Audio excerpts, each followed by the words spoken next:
آپ سوچئے جو کم سے کم درجے میں نماز جب ہم پڑھتے ہیں نا دن 5 دفعہ نماز پڑھتے ہیں، تو 5 دفعہ نماز پڑھنے میں ہم 500 نمازوں میں اللہ کے رسول صلی اللہ علیہ وسلم پر درود بھیجتے ہیں،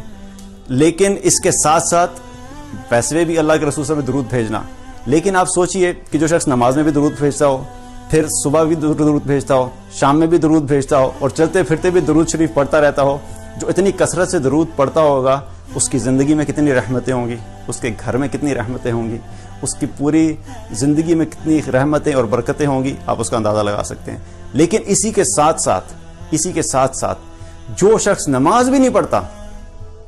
جو عام روٹین میں نماز کے علاوہ رسول اللہ صلی اللہ علیہ وسلم پر درود نہیں بھیج رہا، لیکن کم سے کم درجے میں نماز پہ تو بھیج رہا ہے، لیکن جو شخص نماز بھی نہیں پڑھتا 5 وقت کے دن میں، تو وہ کتنی بڑی محرومی ہے اس شخص کے لیے. اس کی زندگی میں کہاں سے خیر و برکت آئے گی، اس کی زندگی میں کہاں سے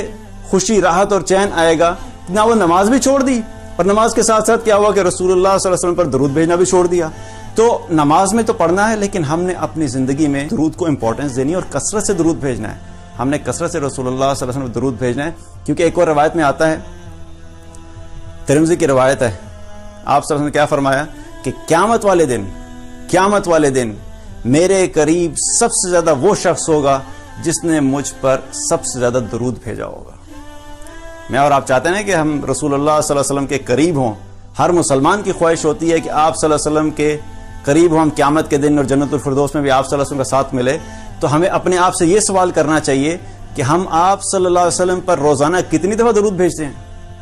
کیونکہ آپ صلی اللہ علیہ وسلم نے کیا فرمایا کہ میرے سب سے قریب وہ ہوگا جس نے سب سے زیادہ مجھ پر درود بھیجا ہوگا. اگر ہم درود پڑھتے ہی نہیں تو کیا ہم واقعی قریب ہوں گے رسول اللہ صلی اللہ علیہ وسلم کے؟ اسی طریقے سے آپ صلی اللہ علیہ وسلم نے ایک اور روایت میں آتا ہے، آپ صلی اللہ علیہ وسلم نے کیا فرمایا کہ ایک تو میں نے آپ کو بتایا نا کہ ایک دفعہ درود شریف پڑھنے کا. اب اگر ہم یہ چاہتے ہیں کہ یہ پروسیس چلتا رہے، کہ رحمتیں چلتی رہیں، تو اس کے بارے میں بھی نبی صلی اللہ علیہ وسلم نے بتا دیا. آپ صلی اللہ علیہ وسلم نے فرمایا، مسند احمد کی حدیث ہے، آپ صلی اللہ علیہ وسلم نے فرمایا کہ جو شخص بھی جب تک مجھ پہ درود بھیجتا رہتا ہے، اللہ کے فرشتے اس کے لیے رحمت کی دعا کرتے رہتے ہیں. آپ پڑھتے رہیں گے، آپ درود بھیجتے رہیں گے، آپ کے لیے مستقل رحمت کی دعائیں چلتی رہیں گی. اور پھر آگے آپ صلی اللہ علیہ وسلم نے کیا فرمایا کہ اب ہر انسان کی مرضی ہے، چاہے اس کو کم کر لے چاہے زیادہ کر لے.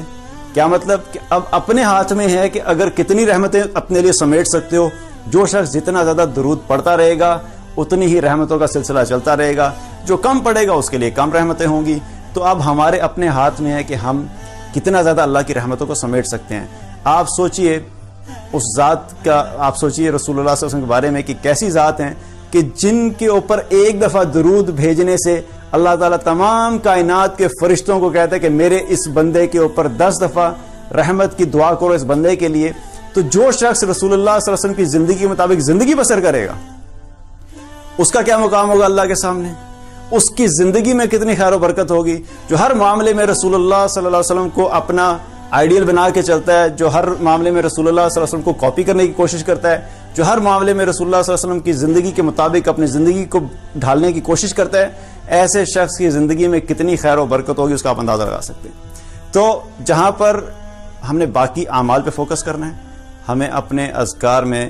درود شریف پہ فوکس کرنا ہے، کثرت سے درود بھیجنا ہے، تاکہ اس کے ذریعے سے اللہ تعالی ہماری زندگی میں بھی، دنیا میں بھی، ہماری جو زندگی ہے، ہمارے گھروں میں، ہمارے آفیسز میں، ہم جہاں پر بھی، ہمارے بازاروں میں، جہاں بھی درود شریف پڑھا جائے گا، اللہ تعالیٰ اس جگہ پہ رحمت نازل فرمائے گا. اور انشاءاللہ تعالیٰ اس کو قیامت کے دن ہمیں اللہ سبحانہ تعالیٰ رسول اللہ صلی اللہ علیہ وسلم کے قریب ہونے کا ایک ذریعہ بنائے گا. اللہ تعالیٰ ہم سب کو عمل کی توفیق عطا